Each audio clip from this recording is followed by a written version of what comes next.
happened in high school? In the first week of my first year high, I was sent to another school for craft lessons. I was bashed and given concussion and broken cheekbone by a fifth year from that school, Goodwood Boys Tech. And my headmistress decided that I was in a fight, not a beating, and used that excuse to persecute me for the rest of my high school time.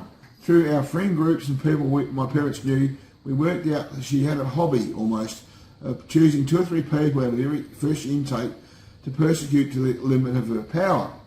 One friend of mine who was Italian, his mum and dad spotted that he was being targeted and moved into St. Christian Brothers, where he had thrived and had a wonderful time.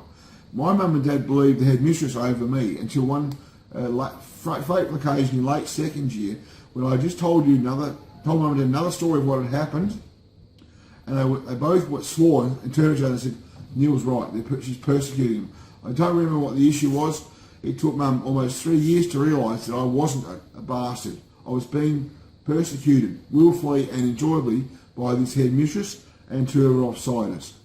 My psychiatrist believed that's the beginning of my bipolar. The fact that I was bastardised by these people. I could do nothing right in that school. I was mentoring and tutoring people from Cyprus after the Turkey Cyprus invasion in 1974. I played football and cricket for my school. I tried to be a good student. No matter what I did, this woman saw the bad in me and literally persecuted me for almost 3 years high.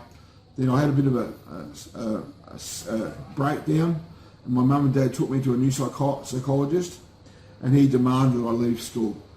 By then the damage was done though. I had 2 more terms in a different school where I flourished and had a wonderful time. Damage was done, I became bipolar at the age of 16 and a little bit.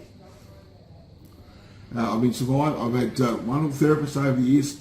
I've had some therapists who waste the time. But as far as quantity and quality, Beverly's work was short and succinct. It was goal orientated. I no longer had to have the flashbacks of the abuse I got as a kid at primary school. My memories with Beverly stick truly, almost 100% to the good parts of my life as a child, and there were big bits of that. To be honest with you, I had a wonderful childhood, except for the beatings and the fear that came with it. The police recommend I go up my martial art. I'm still doing that, still investigating that 40 odd years later, and I find it, when I say martial arts, my confidence level goes up and I feel like I'm gaining control over some of my issues that I had left over from childhood. Yes, and after you did this work, because you were on a pension with your bipolar and you never worked, after you finished the work, you actually did some studying for a job. Yes, that's right. And you actually got your first job.